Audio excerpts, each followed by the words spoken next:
고린도전서 12장입니다. 고린도전서 12장 신약성경 277쪽입니다. 신약성경 277쪽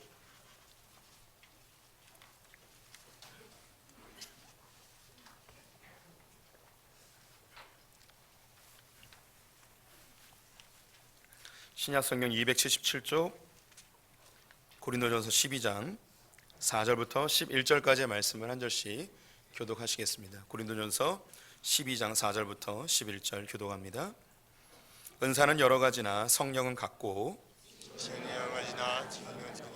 또 사역은 여러 가지나 모든 것을 모든 사람 가운데서 이루시는 하나님은 같으니 각 사람에게 성령을 나타내심은 유익하게 하려 하심이라. 어떤 사람에게는 성령으로 말미암아 지혜의 말씀을, 어떤 사람에게는 같은 성령을 따라 지식의 말씀을, 다른 사람에게는 같은 성령으로 믿음을, 어떤 사람에게는 한 성령으로 병 고치는 은사를, 어떤 사람에게는 능력 행함을, 어떤 사람에게는 예언함을, 어떤 사람에게는 영들 분별함을, 어떤 사람에게는 각종 방언 말함을, 어떤 사람에게는 방언을 통역함을 주시나니 이 모든 일은 같은 한 성령이 행하사 그의 뜻대로 각 사람에게 나누어 주시는 것이니라. 아멘. 오늘도 주님의 보좌 앞으로 나오신 성도님들에게 하나님의 은혜와 평강이 함께 하시기를 축원드립니다. 옆 사람에게 반갑게 인사하겠습니다. 하나님 당신 편이십니다. 우리는 성령 하나님에 대해서 함께 살펴보고 있습니다. 우리가 믿는 하나님은 성부, 성자, 성령 삼위의 하나님이십니다. 그래서 우리가 하나님 그러면 보통 아버지 하나님을 생각하지만 그 안에는 성자 예수님과 성령 하나님이 공존하여 계십니다. 우리가 예수 그리스도를 통하지 아니하면 하나님 아버지를 알 수가 없습니다. 내가 곧 길이요 진리요 생명이니 나로 말미암지 않고는 아버지께로 갈 자가 없다 하였습니다. 유대교나 이슬람교가 하나님을 믿는다 하지만 이 하나님은 다른 타 종교의 우상과 크게 다르지 않은 모습입니다. 하나님의 이제 공유적인 그 속성들이 그들의 믿는 하나님 안에 있지만 하나님의 진정한 모습은 예수 그리스도를 통해서만 이해할 수 있고 해석할 수가 있습니다. 그래서 구약에 있는 내용들 역시 예수 그리스도가 아니면 이해가 안 되고 해석이 불가능합니다. 그래서 구약은 오로지 예수 그리스도를 통해서만 해석할 수 있죠. 그래서 유대교는 다른 종교와 같은 율법주의로 빠질 수밖에 없고 우상 숭배에 비슷한 그런 종교로 전락할 수밖에 없는 이제 맹점을 가지고 있는 것이죠. 예수 그리스도를 통해서만 하나님을 알 수 있습니다. 더불어 예수 그리스도는 성령님을 통해서 알 수 있습니다. 성령이 아니고는 그 누구도 예수를 주라고 고백할 수 없습니다. 그래서 우리가 성령 하나님을 이해한다는 것은 예수님을 알고 또 나아가서 성부 하나님을 이해하는 것입니다. 그래서 이 삼위의 하나님을 알기 위한 아주 중요한 가치가 성령 하나님을 이해하는 것이죠. 지금까지 7가지의 주제로 함께 살펴봤습니다. 창조하시는 성령님, 내주하시는 성령님, 그리고 하나 되게 하시는 성령님, 증거하시는 성령님, 그리고 우리를 거룩하게 하시는 성령님, 그리고 우리로 교회를 세우시는 성령님, 교회 안에서 성도들끼리 교제하게 하시는 성령님, 이런 성령님의 사역들을 함께 살펴보았습니다. 오늘은 교회를 세우시고 교회를 완성시켜 가는 과정 가운데 필요한 은사를 주시는 성령님에 대해서 함께 살펴보도록 하겠습니다. 하나님께서 우리를 창조하실 때 영혼육으로 창조하셨음을 말씀을 드렸죠. 이 하나님께서 우리를 창조하신 궁극적 목적은 하나님 나라를 이 땅 가운데 이루는 것입니다. 이것을 문화명령이라고도 하는데요, 생육하고 번성하여 충만하고 정복하고 다스리는 하나님 나라를 이 땅 가운데 이루는 것입니다. 하나님 나라는 시대나 장소적 개념이 아니고 하나님의 법과 질서, 말씀으로 통치되는 것을 하나님의 나라라고 이야기합니다. 그래서 우리가 하나님의 질서, 하나님의 법을 우리가 깨달아 우리를 통하여 이 땅 가운데 하나님의 다스림이 임하는 곳, 이것이 바로 하나님의 나라가 되는 것이죠. 이 하나님의 나라는 우리의 육신을 통하여서 발현되어지게 되어 있습니다. 육신이 아니고는 우리의 마음의 각오만으로는 절대 하나님 나라가 이루어지지 않습니다. 그래서 우리의 육신을 통해서 신앙생활하고 하나님 나라를 이루는 것을 반드시 기억하셔서 우리 육신을 소중히 관리하셔야 되는 것 잊지 말아 주셨으면 좋겠습니다. 우리가 마음이 또 하나님께서 이제 우리의 마음을 만드셨는데 이 마음에서 결정하고 선택하고 좋아하는 것을 우리의 몸으로 실현해내게 되어 있습니다. 이것을 전문용어로 문화라고 이야기를 합니다. 그래서 하나님 우리에게 만들라 하신 하나님 나라를 문화명령이라고 이야기하는 거죠. 이 세상에 있는 모든 사람들은 자기의 마음에 원하는 것을 발현해냅니다. 그래서 이것이 인간의 세계에 만들어 놓은 문화라는 것이죠. 그런데 하나님께서는 우리가 원하는 나라, 우리가 원하는 문화를 만드는 게 아니라 하나님의 영을 통하여 하나님의 선하시고 기뻐하시고 온전한 뜻이 무엇인지 잘 분별해 내어서 하나님의 계획하고 뜻하신 것을 이 땅 가운데 이루길 원하시는 거예요. 하나님의 사람들을 통해서. 그래서 하나님의 영을 다른 피조물과 다르게 우리에게 허락해 주셨죠. 근데 안타깝게도 아담의 후손들은 하나님 나라를 이루지 아니하고 하나님과 점점 멀어져 결국 하나님께서는 하나님의 영을 거두어가 버리시고 이 아담의 후손들은 홍수로 다 멸망을 받게 되어집니다. 그 중에 한 사람이 하나님의 은혜를 받아서 구원함을 얻게 되죠. 노아입니다. 노아를 통하여 새로운 인류가 시작이 되어지고 노아에게 동일하게 생육하고 번성하라라고 하며 문화 명령, 즉 하나님 나라를 이루는 명령을 부여하셨죠. 노아의 후손들은 안타깝게도 하나님 나라를 이루지 아니하고 바벨성이라는 최초의 제국을 만들게 되어집니다. 이 바벨성은 자기의 이름을 드러내고 흩어짐을 면하는 하나님이 없어도 되는 세상을 만드는 것이 그들의 목적이었습니다. 하나님께서는 이 사람들의 범죄를 보고 그들을 더 이상 모여있지 못하도록 언어를 갈라 흩어버리시게 되어지죠. 노아의 후손들 역시 하나님 나라를 이루는 것을 실패하고 말았습니다. 이 바벨성에서 한 사람 하나님께서 새롭게 또 구원해 내시는데 그 사람이 바로 아브라함이죠.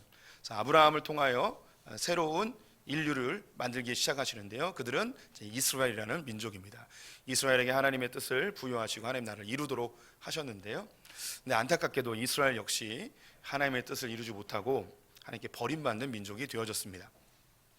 하나님께서는 이 땅 가운데 하나님 나라를 이루는 것을 포기하지 않으시고 새로운 인류를 탄생시켜 그들을 통하여 하나님 나라를 이루십니다. 이전까지는 아담이나 노아나 아브라함을 통한 육적인 이스라엘이었다면 이제 새로운 믿음의 이스라엘을 만드십니다. 무엇을 믿어야 되는가? 예수가 하나님의 아들임을 믿는 이 새로운 인류를 만드신 거죠. 영접하는 자, 곧 그 이름을 믿는 자들에게는 하나님의 자녀가 되어지는 하나님의 새로운 민족을 만들게 되어집니다. 예수 그리스도를 영접한 이 사람들을 누구로 하느냐? 바로 교회다라고 이야기하게 되는 것이죠. 교회는 무엇인가? 우리 베드로전서 2장 9절 말씀 함께 읽어보도록 하겠습니다. 그러나 너희는 택하신 족속이요 왕같은 제사장들이요 거룩한 나라요 그의 소유가 된 백성이니 이는 너희를 어두운 데서 불러내어 그의 기이한 빛에 들어가게 하신 이의 아름다운 덕을 선포하게 하려 하심이라. 교회는 헬라어로 에클레시아라고 읽습니다. 에크는 어디로부터 뭐뭐 밖으로라는 말이고요. 클레오라고도 하는데요. 이것은 불러내다라는 뜻이에요. 그래서 이 베드로전서 2장 9절에 보면 어두운 데서 불러내어라고 했는데 이 어디로부터 불러내어 이것을 에클레시아라고 부르게 되어집니다. 이스라엘 백성들이 애굽에 종살이를 하고 있었는데 이들을 애굽에서 건져내시죠. 이제 여기서 어디로부터 건져내어 가나안 땅으로 인도해 가시는 이곳을 교회라고 하는데 구약의 교회는 광야교회라고 특별히 호칭한다고 지난 시간에 말씀드렸습니다. 우리는 사단이 공중권세 잡고 있는 세상에서 건짐을 받게 되었습니다. 이 세상에서 구별대의 구원을 받게 된 것이죠. 세상으로부터 불림을 받게 되어진 사람들, 이 사람들이 바로 교회입니다. 그런데 여기서 누구나 다 건짐을 받거나 이 세상에서 나오는 것이 아니고 조건이 하나 필요합니다. 이스라엘 백성들이 애굽에서 구원받을 수 있는 조건은 어린 양의 피를 문설주와 임방의 바른 자들이 구원을 받은 것처럼 우리 인류의 모든 죄를 위하여 죽으신 예수 그리스도의 십자가의 피를 믿는 자들, 예수님 때문에 우리가 구원받았다는 것을 믿는 자들, 예수님의 피를 믿는 자들이 구원을 받게 되어지죠. 그래서 이 교회는 모든 사람들이 다 구원받는 게 아니라 모든 사람들이 다 세상에서 건짐을 받는 것이 아니고 예수 그리스도를 믿는 자들만 건짐을 받게 되어집니다. 그래서 이 교회라는 것은 예수 그리스도를 믿는 자들의 모임이라고 할 수 있겠죠. 마태복음 16장 16절 18절 말씀 같이 읽어보겠습니다. 시몬 베드로가 대답하여 이르되 주는 그리스도시요 살아계신 하나님의 아들이시니이다. 예수께서 대답하여 이르시되 바요나 시몬아 내가 복이 있도다. 이를 내게 한 이는 혈육이 아니요 하늘에 계신 내 아버지시니라. 또 내가 내게 이르노니 너는 베드로라. 내가 이 반석 위에 내 교회를 세우리니 음부의 권세가 이기지 못하리라. 지난 시간에도 언급했던 본문인데요. 예수님께서 제자들에게 내가 누구냐 했을 때 베드로가 주는 그리스도시요 살아계신 하나님의 아들입니다 라고 고백을 합니다. 그런데 예수님께서 이 고백은 네가 육에서 난 게 아니다. 네가 배워서 된 게 아니고 너의 혈통이 유대인이기 때문에 이것을 깨달은 것이 절대 아니다. 이것을 하나님께서 알려주셔야만 되는 것이다 라는 것이죠.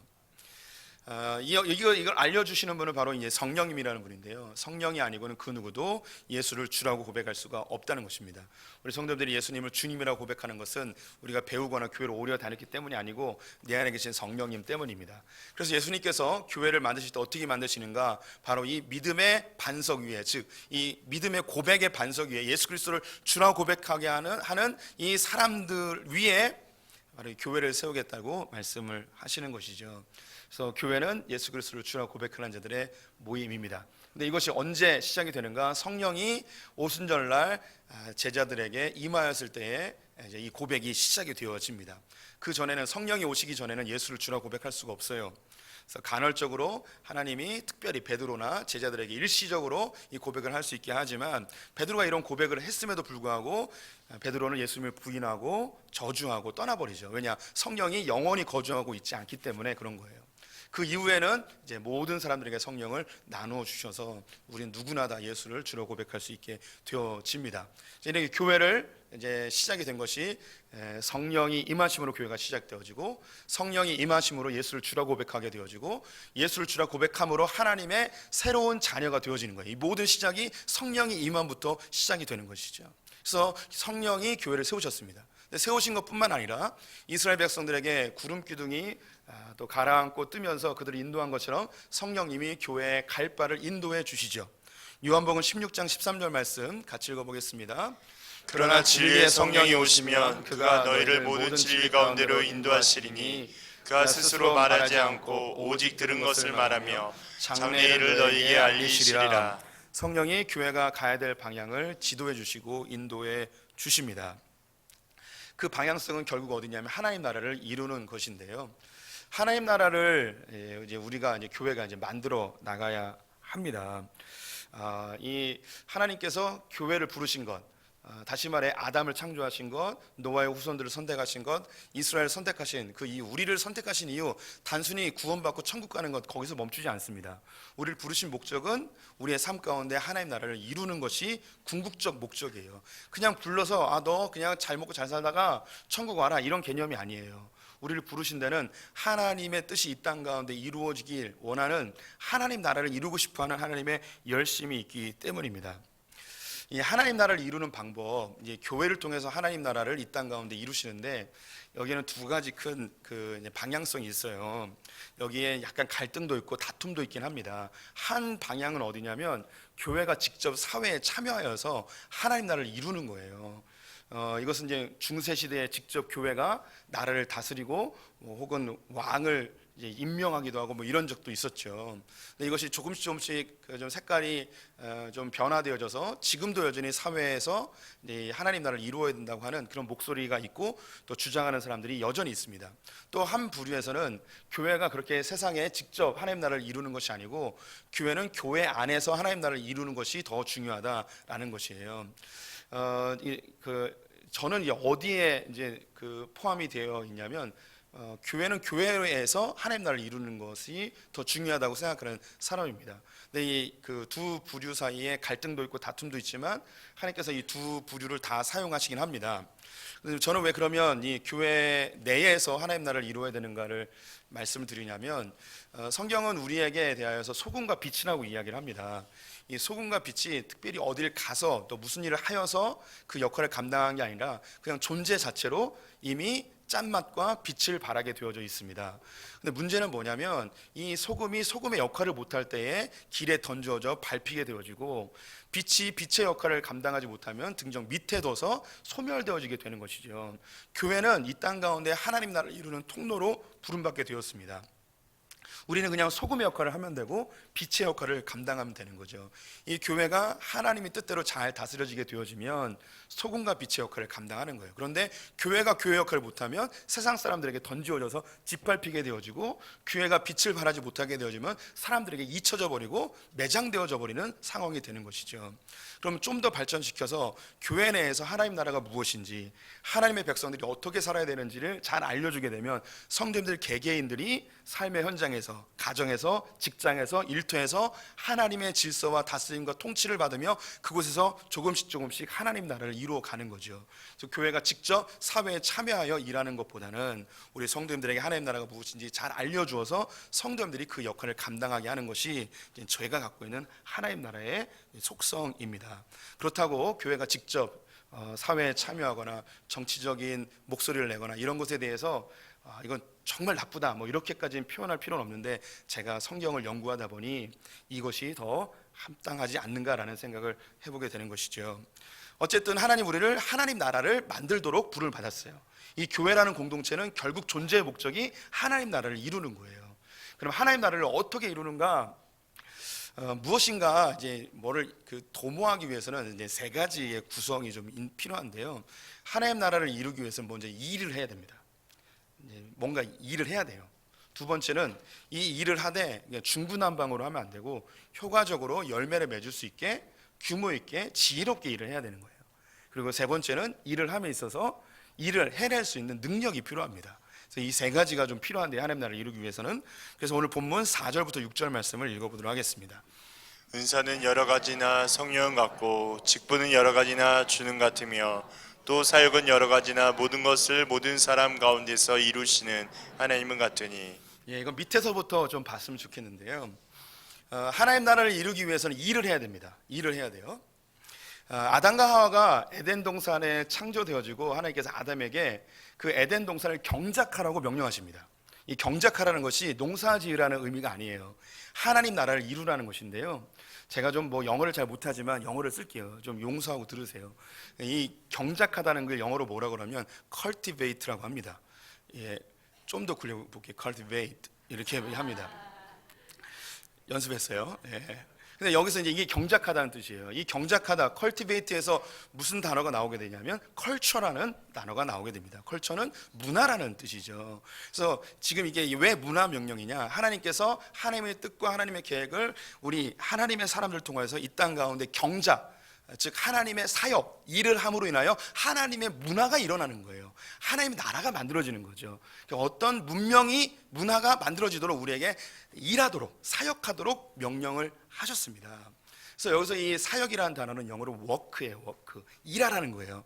근데 각자 자기의 소원하는 바와 자기의 뜻하는 바를 하나님의 나라와 영광을 위해서 하게 되어지면 그 뒤에 구절들이 참 멋진데요. 모든 사람 가운데서 이루시는 하나님은 같으니. 그래서 하나님께서 성도님들에게 각자 마음의 소원을 두고 하나님 나라와 영광을 위해서 뭔가 하게 하시면, 뭔가 일하게 하시면 하나님께서 이것을 다 함께 모아서 하나님 나라로 만들어내세요. 일 안 하는 게 문제이지, 우리 성도님들이 하나님 나라와 영광을 위하여 뭐든 하면 실수할 수도 있고 실패할 때도 있고 손해볼 때도 있지만 어쨌든 하나님의 나라를 위하여 뭔가 하려고 하면 하나님께서 이 모든 것을 합력하여 아름다운 하나님 나라로 완성해 내신다는 거예요. 그런데 이게 중구난방으로 일을 하면 안 되잖아요. 우리가 시간과 재정과 열정을 쏟았는데 좋은 열매를 좀 맺어야 되지 않겠습니까? 그래서 5절 말씀에 보면 주께서 직분을 주신대. 이 주님은 예수님이에요. 예수님이 교회의 머리가 되어주시고 각각의 성도님들에게 직분을 주세요. 이 직분이 뭐냐? 이것도 영어로 이야기하면 조금 더 쉬워요. 이 직분이 영어로 뭐라 되어 있냐면 administration이라고 되어 있어요. 이걸 번역하면 경영, 행정이라는 단어예요. 제가 이 세상에서 제일 좋아하는 단어가 바로 이 administration이라는 단어예요. 이것은요, 이 일이 되게끔 가장 좋은 열매를 맺게끔 하는 거예요. 예수님께서 우리에게 직분을 주셨어요. 이 직분을 주신 이유는 뭐냐면 일이 잘 되게 하기 위해서 직분을 주시는 거예요. 봉사일을 하기 위해서. 성경에는 많은 직분이 나오는데 가장 명확하게 나와 있는 구절 하나 읽어볼게요. 에베소서 말씀 같이 읽어보겠습니다. 그가 어떤 사람은 사도로, 어떤 사람은 선지자로, 어떤 사람은 복음 전하는 자로, 어떤 사람은 목사와 교사로 삼으셨으니 성도를 온전하게 하며 봉사일을 하게 하며 그리스도의 몸을 세우려 하심이라. 예수 그리스도께서 사람들을 직분을 주십니다. 사도로, 선지자로, 복음 전하는 자로, 목사와 교사로 부르시죠. 이들을 하나님께서 직분자로 부르신 이유는 뭐냐면 봉사하게 하기 위해요. 이 봉사의 목적은 예수 그리스도의 몸을 세워가게 하는 것에 목적이 있습니다. 이 외에도 장로가 있고 집사가 있고 권사가 있습니다. 권사는 권하는 자, 권면하는 자 뭐 이런 의미예요. 그래서 하나님께서 우리에게 이 직분을 주시고 이 직분을 따라서 교회를 잘 섬기며 교회를 온전케 하기 위한 목적으로 우리 주셨어요. 직분을 안 주는 교회들도 있어요. 아예 그냥 성도로 형제 자매를 부르는 교회들도 있긴 하지만 호칭은 없을 뿐이지 교회가 운영이 되려면 반드시 조직이 있습니다. 그래서 조직에서 어떤 역할들이 있는데 그들이 단지 이제 직분을 안 부를 뿐 다 어차피 조직은 있습니다. 그런데 성경에서 목사와 집사와 권사와 장로를 세우라고 이 직분을 하나님께서 주신 거기 때문에 이것을 주는 것이 가치 있는 일이고 안 주는 것은 좀 서운한 일이 되겠죠. 주님의 명령을 의지적으로 좀 더 뭐 좋은 교회를 만들고자 하는 그런 인위적인 방법을 굳이 쓸 필요는 없습니다. 직분을 줘서 부작용도 있긴 해요. 하지만 우리 성도님들이 이 부작용을 이겨내면서 아름다운 직분자가 되는 것, 그게 더 가치 있는 일이라 생각이 듭니다. 또 종종 어떤 교회들은 다른 교회에서 타 교회에서 직분을 받았는데 본교회에 오게 되면 이 직분을 이렇게 무시하는 경향이 있는 교회들도 있어요. 우리가 다 같은 한 몸 된 교회이고 교회의 머리가 예수 그리스도이기 때문에 타 교회에서 직분을 줬을지라도 다른 교회에서 그것을 존중해 줄 필요는 있습니다. 마땅한 절차에 의하여서 취임의 과정은 거쳐야 되지만 그 직분은 또 소중히 또 다뤄줘야 돼요. 왜냐하면 주님이 주신 직분이기 때문에요. 그래서 우리 성도님들 다른 교회 갔을 때에 직분을 뭐 안 준다, 뭐 인정해 주지 않는다 그러면 다시 오세요. 다시 오세요. 그런 교회 안 다녀도 돼요. 그런데 또 나쁜 성도들도 있어요. 가라 직분이라고 있어요. 교회를 옮기면서 스스로 직분을 주는 거예요. 그런 분들이 의외로 많아요. 왜냐하면 이 교회에서 이제 집사였는데 뭐 한몫 못 차지하니까 교회를 옮기면서 장로라고 가짜를 하는 거예요. 또 심지어 목사라고 하는 사람도 있어요. 있어요. 그걸 태평양 신학교라고 하는데요. 김포공항에서 비행기를 타고 미국으로 넘어가면서 미국의 공항에 도착하면 자기 목사라고 이야기하는 거예요. 천벌받을 짓이죠. 그런 사람들도 있어요. 그런 사람들 뭐 그거 다 이렇게 뭐 제거하고 어쨌든 직분은 소중합니다. 그래서 우리 성도님들 주님이 주시는 교회의 권위 가운데 주는 직분을 소중히 여기시고 사모하시기를 부탁을 드리고요. 또 이 직분은 우리에게 주신 영광이에요. 그래서 교회 내에서 우리 지체들을 볼 때에 직분을 불러주시는 게 참 아름답습니다. 그래서 뭐 형, 언니, 오빠, 누나 뭐 이런 거 뭐 친밀하고 좋긴 하지만요, 우리 제일 아름다운 그 호칭은 집사님, 권사님, 장로님이에요. 저에게 이제 앞으로 창현아 이렇게 부르지 마시고 목사님 이렇게 이제 불러주셔야 되는 거예요.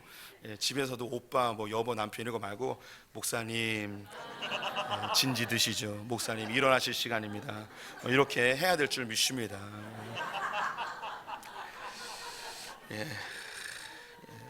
교회에서는 참 인정받는 집에서 머슴처럼 살고 있는 이 슬픈 현실을 우리 남자들은 다 이해하리라고 생각이 듭니다. 할렐루야. 이렇게 이제 직분을 주신 목적은 효과적으로 이제 사역을 하기 위한 하나님의 방편입니다. 그런데 주님의 나라를 이루기 위해서 일을 해야 돼요. 사역을 해야 되고 또 더불어서 이제 이 직분을 통하여 효과적인 일을 해야 되는데, 그런데 하나님의 나라를 이루기 위해서 이 직분자들에게 뭐가 필요하냐? 능력이 필요한 거예요. 능력. 그래서 성령님이 은사를 주시게 되어집니다. 이 하나님께서 우리에게 은사를 주시는 궁극적 이유는 뭐냐면 하나님의 교회를 이루기 위함이에요. 교회 유익을 위해서이죠. 우리 7절 말씀 같이 읽어보도록 하겠습니다. 각 사람에게 성령을 나타내심은 유익하게 하려 하심이라. 성령께서는 교회 전체 유익을 위해서 우리 각 사람을 통하여 전능하신 하나님의 능력을 나타내 주십니다. 성령님 우리에게 은사를 주신 이유는 뭐냐? 유익함을 위함이에요. 근데 이걸 그 현대어 성경으로 좀 풀어서 이야기하면 교회 전체의 유익을 위하여 하나님께서 우리에게 능력을 나타내 주신 거예요. 이 은사는 헬라어로 카리스마라고 읽습니다. 카리스는 은혜이고 여기에 복수형 전미사가 붙어서 이제 카리스마라고 되어지는 겁니다. 우리 보통 이제 사회에서도 카리스마 뭐 있다 없다 뭐 이런 이야기를 하는데요. 카리스마를 제일 쉽게 이해할 수 있는 해석은 뭐냐면 일이 되게 하는 거예요. 일이 되게 하는 것을 카리스마라고 합니다. 사람을 움직여 일이 되게 하는 것을 이제 카리스마라고 이야기하는 거죠. 그런데 이 세상에서는 이 카리스마가 엄청난 지도력 혹은 강력한 뭐 이런 것으로 표현될 수 있지만 교회 내에서의 카리스마는 일이 되게 하는 거예요. 일이 되게 하기 위해서 사람들이 다 지도자가 될 필요는 없어요. 일이 되게 하기 위해서 내가 겸손히 섬기는 자가 되어줄 수도 있습니다.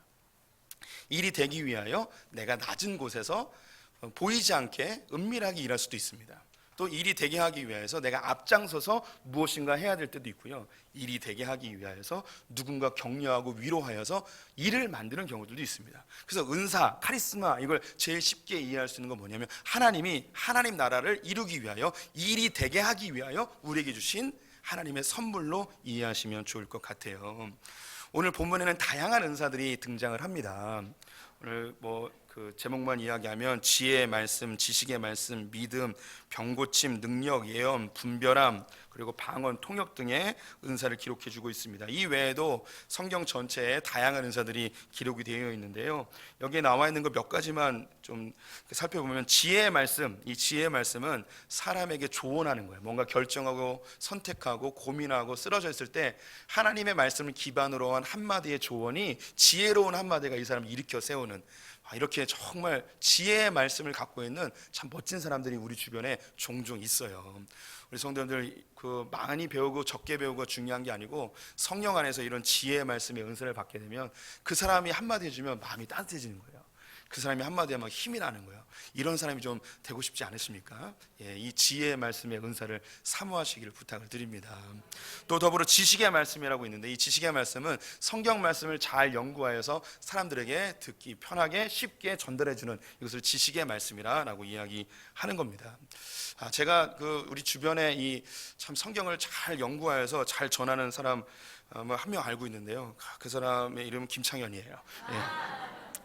이런 은사를 또 사모하고 또 그러길 바랬어요. 목사가 될 때에 왜 목사가 됐냐? 성경 연구하는 게 제일 즐거웠고 말씀 전하는 게 제일 잘하는 거라 생각하여서 이제 목사가 되기로 했는데, 저는 분명히 이 지식의 말씀, 성경 연구하는 은사를 분명히 받은 것 같습니다. 이것은 교회를 세우기 위한 하나님의 선물인 것이죠.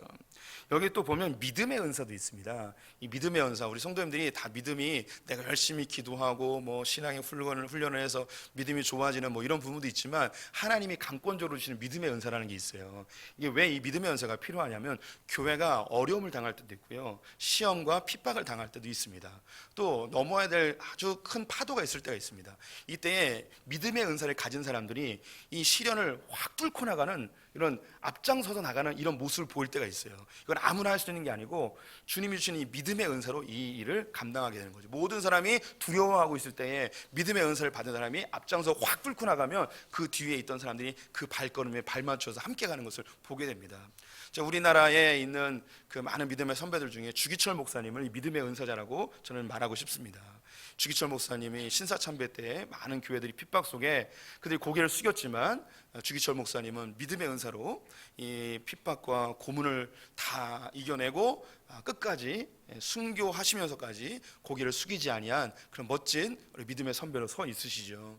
또한 6.25 때에 이 공산주의의 총칼에 맞서서 교회를 지키기 위하여, 신앙을 지키기 위하여 애썼던 또 우리 많은 믿음의 선배들이 또 우리의 주변에 많이 있죠. 이런 분들이 있기 때문에 그 뒤를 따르는 사람들, 그 길을 함께 걷는 거예요. 저는 우리 소풍교회에 이런 믿음의 은사자들이 많으셨으면 좋겠습니다. 교회에 혹은 주변의 사람들이 힘들고 어려운 그런 모습을 보면서 주님이 주신 믿음으로 이걸 담대하게 뚫고 나가는, 앞장서서 선두로 나가는 그런 담대한 믿음의 소유자들이 또 우리 성도님들 중에 많이 계시기를 축원을 드립니다. 병고침, 능력, 예언, 방언, 영분별, 통역, 은사들이 또 덜어 있는데요. 한 가지 더 언급을 하면 여기 이제 방언은 이 초대교회의 방언과 우리가 지금 하고 있는 방언은 완전히 다르다고 말씀을 드렸습니다.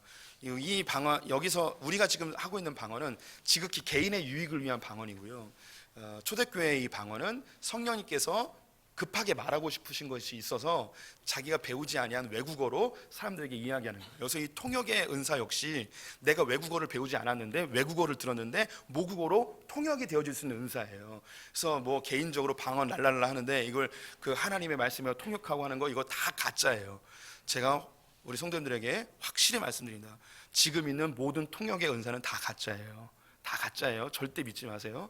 통역의 은사는 뭐냐면 내가 배우지 않는 외국어를 저절로 해석할 수 있는 것, 진짜 외국어를, 그 나라 사람만이 이해할 수 있는 외국어를 해석할 수 있는 것이 이게 통역의 은사입니다. 지금은 필요 없어요. 왜냐, 우리는 교육이나 그 구글 번역기나 네이버 번역기가 있어서 이거 다 이런 은사가 이제 쓸모 없어진 시대예요. 하지만 이 방언의 은사는 여전히 우리 성도님들의 기도에 유익이 있기 때문에 주님이 이제 선물로 주시는 거예요. 이렇게 이 교회를 세우고 하나님 나라를 이루기 위해서 성령님이 은사를 주십니다. 교회를 세우고 교회의 유익을 위해서 주시는 것이죠. 그래서 교회가 있는 곳에는 반드시 성령의 은사가 나타날 수밖에 없습니다. 이거는 있고 없고가 아니라 교회가 있으면 반드시 성령의 은사가 나타나게 되어 있습니다.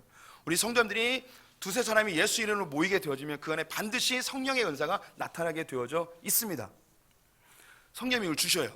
그런데 우리 성도님들이 어떤 선물을 갖고 있는데 특정인을 위한 선물이 아니고 많은 사람들을 위한 선물이에요. 그 중에 이 선물을 누구에게 주고 싶으시겠습니까? 성령님이 교회에게 은사라는 선물을 주고 싶어 하시는데 누구에게 주겠냐는 거죠. 누구에게 주냐? 사모하는 자에게 주시는 거예요. 사모하는 자에게. 우리 고린도전서 12장 31절 말씀 함께 읽어보겠습니다. 너희는 더욱 큰 은사를 사모하라. 내가 또한 가장 좋은 길을 너희에게 보이리라. 그러므로 너희도 영적인 것을 사모하는 자인즉 교회의 덕을 세우기 위하여 그것이 풍성하기를 구하라. 성경은 그래서 이 은사를 사모하래요. 그리고 이 은사를 교회의 덕을 세우기 위한 이 은사를 구하라고 이야기합니다. 내 은사가 더 풍성해지도록 구하라고 이야기를 하고 있습니다. 우리 성도님들도 이 세상에서 무엇인가 성과를 내고 일이 잘 되어지면 기쁠 거예요. 그런데요, 이 세상에서 일이 잘 되는 열매를 맺는 그런 기쁨보다 더 큰 기쁨이 뭐냐면요, 교회는요 월급도 안 주고 대가도 안 주지만 교회에서 성령의 은사로 성도님들과 함께 일을 도모하여 하나님 나라가 이루어지고 일이 되어지는 모습을 보면 그 쾌감이 엄청나게 좋습니다. 하나님 나라가 이루어지는 것을 우리의 눈으로 볼 때 그 기쁨은 이루 말할 수가 없습니다. 우리 성도님들이 기도하는데, 기도의 은사를 받아서 기도하는데 이 기도한 것이 실제로 이루어졌을 때 그 기쁨은요 이루 말할 수가 없습니다. 우리 성도님들이 다 이렇게 망해가는 부서에 들어가서 이 부서가 다시 살아나는 것을 보면서 그 누리는 기쁨들, 그리고 형제 자매들과 함께 동역하며 기도하며 일이 되어져가는 모습을 볼 때 그 누리는 기쁨은요 이루 말할 수가 없습니다. 제가 목사가 된 이유 바로 이런 것들이에요. 하나님이 나에게 주신 이 은사를 가지고 교회를 섬길 때 교회가 조금씩 성장하고 성도들이 바뀌어가는 모습을 보면서 그 기쁨을 이기지 못하는 거예요. 제가 목사가 안 되면 뭐 하면 좋을까요? 뭘 해도 잘 될 거라고 이렇게 말하지 마시고요. 제가 목사가 안 되면 뭐 할까라고 고민을 해봤어요. 제가 목사가 안 됐으면요 저는 목사가 됐을 거예요. 저는 생각하면 생각할수록 주님이 나를 목사로 부르셨구나라는 확신이 있어요. 내가 목사가 아니면 할 게 없구나라는 생각이 들어요. 사실 어디 가서 인정도 못 받아요. 제가 우리 성도님들에게 이야기하잖아요. 저는 교회용이에요. 교회에서만 좀 인정받지 가까운 집에만 가도 인정을 못 받아요. 정말 저는 교회용이에요. 교회가 너무 좋아요. 그리고 하나님의 그 은사로 교회를 섬겨나갈 때 뭐 대단한 부흥은 아니지만 성도들이 조금씩 기뻐지고 얼굴이 밝아지고 하나님을 알아가고 세워지고 안 되었던 사역들이 풀어지고 이런 모습을 보면서 너무 기쁜 거예요. 그래서 우리 성도들이 교회를 섬기는 기쁨은요 때로는 상처도 받고 때로는 갈등도 있을 수 있어요.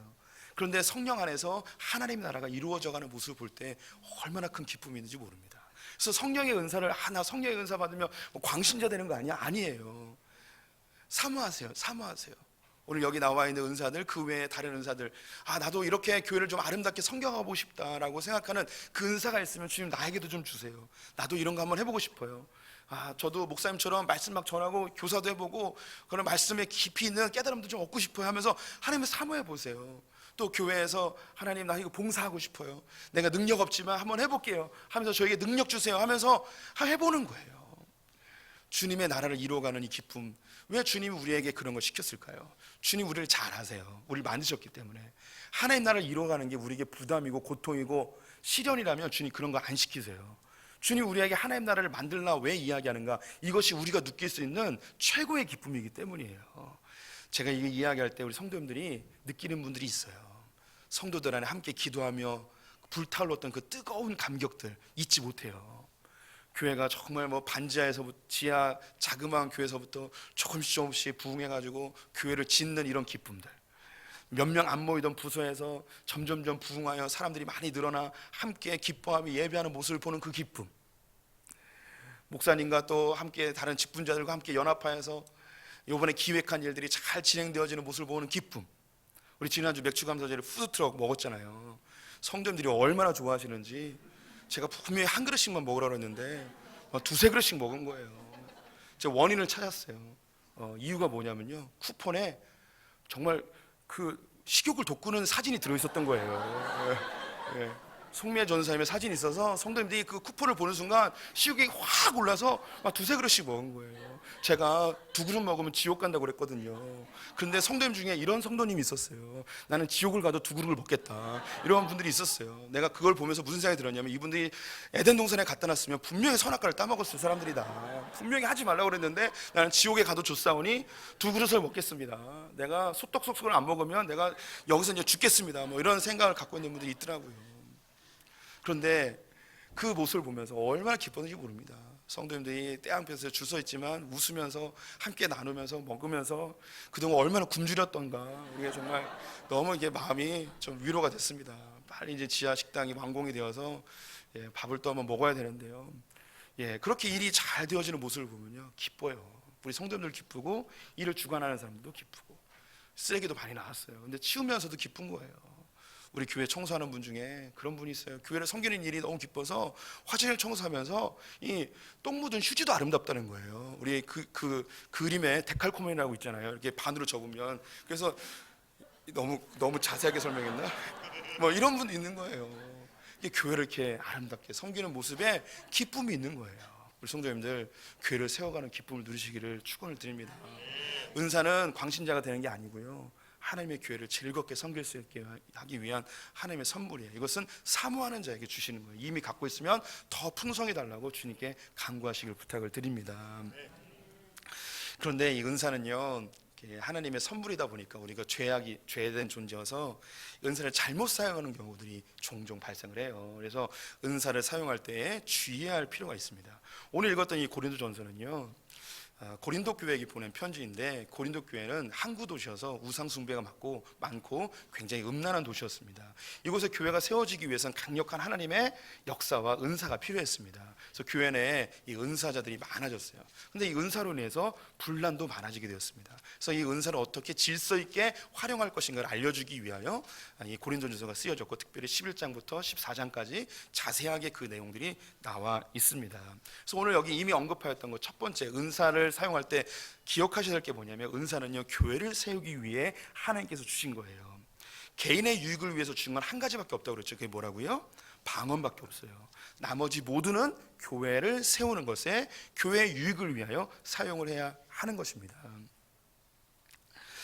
종종 은사를 받았는데 이것이 처음에는 교회를 위한 것으로 사용되어지다가 후에는 자기의 유익을 위해 사용되어진 그런 타락한 성도들이 종종 보이게 되어지죠. 어렵지 않게 찾을 수 있는 거예요. 옛날에 무슨 할렐루야 무슨 기도원이 있었잖아요. 거기 원장이 기도하면 막 병 낫고 그랬어요. 근데 처음에 한두 명만 오다가 점점 많아지니까 제한적으로 할 수밖에 없잖아요. 그래서 급한 사람들은 돈을 가져와서 돈을 주면서 안수 좀 해달라고 하는 거예요. 그러다 보니까 나중에는 이 병의 질병의 경중에 따라서 돈의 차이를 받으며 사람들을 받게 된 거예요. 자기 하나님께서 거저주신 은사로 사람들에게 돈을 받으며 자기의 재산을 불리는 그런 일이 발생하게 되었습니다. 그 외에도 예언의 은사를 받은 분들이 있어요. 그런데 이 예언의 은사로 감사헌금이라고 이야기를 하면서 돈을 받긴 하는데 알고 보면 다 복채예요. 우리 성도님들 어디 가서 안수기도 받고 예언기도 받으면서 돈 달라고 그러면, 우리 성도님들, 제가 정말 요즘 착해지려고 하는데 이럴 때는 좀 과격한 말을 써야 돼요. 귀싸대기를 날리고 그냥 나오시면 돼요. 경찰서에 끌려가는 건 우리 성도님들의 몫이지만 일단은 그냥 나오셔야 돼요. 아시겠죠? 하나님 주신 은사는요, 거저 주셨기 때문에 거저 베푸는 거예요. 그래서 우리 성도님들, 제가 성경 공부 인도할 때 우리 성도님들한테 꼭 당부하는 게 있어요. 성경 공부가 끝나면 저에게 어떤 선물도 해주지 마십시오. 그냥 밥 한 끼만 먹으면 됩니다라고 해요.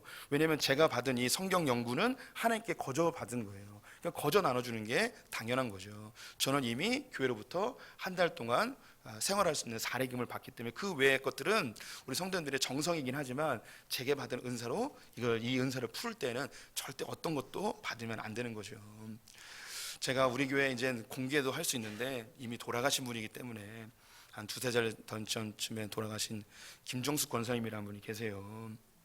아는 분들도 계실 텐데, 이분은 인근에 있는 감리교 큰 교회 권사님이셨어요. 근데 이분이 신유의 은사가 있으셨어요. 그래서 이제 중국에 이제 단기 선교로 가게 됐는데 아픈 사람을 위해서 손을 얹고 기도하니까 이분이 나은 거예요. 그래서 이것이 알려지게 돼서 사람들이 왔는데 손을 대는 족족 다 낫게 되는 거예요. 그래서 중국에서 이분을 이제 선교사로 좀 와달라고 이야기한 거죠. 그래서 오랫동안 중국에서 지역교회를 여기저기 다니면서 이 신유의 은사로 교회를 막 부흥시키신 거예요. 그러다가 몸이 연약해지고 연로하셔서 다시 한국에 돌아오게 됐는데 본교회로 안 가고 우리 소품교회 오시게 된 거예요. 얼마나 감사한지요. 그래서 이분의 제가 은사를 알기에 우리 성도님들의 필요를 제가 또 채워주고 싶어서 이분을 위해서 좀 기도 좀 해주시고 좀 가서 좀 기도해 주시면 안 되겠냐고 제가 몇 번을 부탁을 드렸어요. 저도 좀 기도해달라고. 그건 아니에요. 했었는데 이분이 뭐라고 그러냐면 저에게 주신 은사는 복음 전도를 위해서 선교주를 위해서 주신 것이지 교회 성도님들 한두 분 치료해 주기 위해서 주신 게 아니라고 하면서 다 거절을 하시더라고요. 그러면서 이분은 이제 나에게 주어진 사명은 기도하는 겁니다. 그래서 그분이 이제 신동 아파트에 사셨는데 침실에서 창문을 열면 교회가 딱 보여요. 이분이 몸이 연로하셔서 새벽기도를 못 나오세요. 그런데 아침마다 새벽마다 문을 열고 교회를 바라보며 기도를 해주고 계셨어요. 그래서 제가 얼마나 큰 위로와 격려와 힘이 되는지 그분이 일단은 은사를 잘 사용할 수 있는 지혜로운 자였고 또 말년에 교회를 위하여 목회자를 위하여 그렇게 기도하던 헌신의 사람이었어요. 그분이 돌아가셨을 때 제가 큰 아군을 잃었다고 해야 될까요? 큰 군사를 잃은 것 같은 그런 상실감이 좀 있었고 좀 아쉬움이 있었습니다. 이런 분이 있어요. 지혜롭게 하나님 주시는 은사를 멈출 때와 사용할 때를 아는 그런 사람들이 있는 거죠. 하나님께서 우리에게 주신 은사는요 절대 개인의 유익과 자기의 명예를 위해서 사용하면 안 됩니다. 하나님께서 주신 건 하나님의 교회를 위해 사용해야 되는 것이죠. 더불어 교회 은사는요 높고 낮음이 없어요. 오늘 이 고린도 교회에서 어떤 은사는 두각을 나타내는 은사가 있고 어떤 건 좀 잠잠한 은사가 있잖아요. 그냥 두각을 나타내는 은사가 더 가치 있다고 생각하는 계급의 의식이 형성이 되어버렸습니다. 오늘 12장 25절 26절 말씀 같이 읽겠습니다. 몸 가운데서 분쟁이 없고 오직 여러 지체가 서로 같이 돌보게 하셨느니라. 만일 한 지체가 고통을 받으면 모든 지체가 함께 고통을 받고 한 지체가 영광을 얻으면 모든 지체가 함께 즐거워하느니라. 교회의 머리는 예수 그리스도이시고 우리는 다 각각 지체입니다. 성령님이 우리에게 각각의 역할을 감당할 수 있도록 은사를 주시는 거죠. 그래서 이 은사를 주신 분이 성령님이고 그 사람의 믿음의 분량에 맞추어서 은사를 주셨기 때문에 이것은 높고 낮음이 없어요. 계급이 없어요. 그래서 더 좋은 은사, 나쁜 은사 이런 게 없고요. 다 각양 자기의 받은 은사대로 교회를 세워가면 되는 겁니다. 그래서 우리 성도님들 은사는 사모하시되 더 좋은 은사, 덜 좋은 은사 이런 건 없어요. 계급이 절대 아님을 기억해 주시면 좋겠습니다. 세 번째, 은사는 사모하시되 은사주의는 조심하셔야 돼요. 은사주의는요 잘못된 신앙으로 갈 수 있는 매우 위험성이 높습니다. 은사주의는 반지성주의고요, 반성경적이고 물질주의적이고 지극히 개인주의적이고 이것은 감정주의로 빠질 수 있고 또 은사 매니아로 바뀔 수 있어요. 그래서 은사하다가 은사로 계속 가면 성경을 읽지 않은 사람이 있고 은사하다가 신비주의로 빠지는 경우들이 있습니다. 은사주의는 특별히 물질주의와 깊은 관련성이 있습니다. 은사 그러니까 굉장히 영적으로 보이잖아요. 그런데 은사주의는 영적이 아니에요. 지극히 물질적인 거예요. 예를 들자면 이런 겁니다. 우리 성도님들 방언을 하는 사람과 방언을 하지 못하는 사람 중에 누가 더 믿음이 좋은 사람일까요? 우리는 어떻게 생각하냐면 방언하는 사람이 더 믿음 좋은 사람으로 느껴집니다. 왜? 현상으로 나타났으니까. 한마디 더 하면 방언 하나 하는 사람과 방언 두 개 하는 사람 중에 누가 더 믿음 있는 사람일까요? 방언 두 개 하는 사람이 믿음 있는 사람으로 느껴지죠. 왜? 현상으로 나타났으니까. 우리는 수치화하는 걸 좋아해서요. 이게 물질주의적인 사고예요. 믿음의 경중은요 하나님만이 알 수 있는 거고요. 진짜 고난 앞에서 우리가 어떻게 반응하느냐로 알 수 있는 거예요. 그래서 이 물질주의는 눈에 보이는 것, 나타나는 것으로 측정이 되어집니다. 그래서 기도하여서 빨리 병이 나는 것, 빨리 문제가 해결되어지는 것, 사업이 잘 되는 것, 자식이 좋은 대학에 가는 것, 뭐 이런 것들로 믿음 좋은 것을 평가하는 은사주의는 지극히 물질주의적인 것이죠. 그래서 우리 성도님들이 은사는 사모하시되 은사로 무조건 이렇게 흘러가는 것은 주의하셔야 돼요. 그래서 성경을 기반으로 주님이 주신 이 은사는 교회의 덕을 세우고 유익함을 위하여 사용되는 것을 기억하시면서 이 은사는 결코 계급이 아님을 알고 각자 주어진 은사대로 교회를 아름답게 세워가시기를 부탁을 드립니다. 하나님 나라를 이루는 즐거움을 누리시기를 축원드립니다. 기도하겠습니다. 하나님 아버지, 우리를 이 세상에서 불러내시어 하나님의 나라를 이루어가는 교회로 삼아 주시니 감사합니다. 우리에게 하나님의 일을 할 수 있는 기회를 주시니 감사하며 또 이 일을 잘 감당할 수 있는 직분 주시니 감사합니다. 또한 이를 감당할 수 있는 능력 주시니 감사합니다. 이 은사들이 나의 것이 아니기에 하나님 나라 위하여서 충성스럽게 사용하는 자들 되게 하시고 사모하는 자들 되게 하시고 하나님이 주신 이 은사로 하나님 나라를 이루는 기쁨들, 열매들 맛보게 하여 주시옵소서. 예수님의 이름으로 기도드렸습니다. 아멘.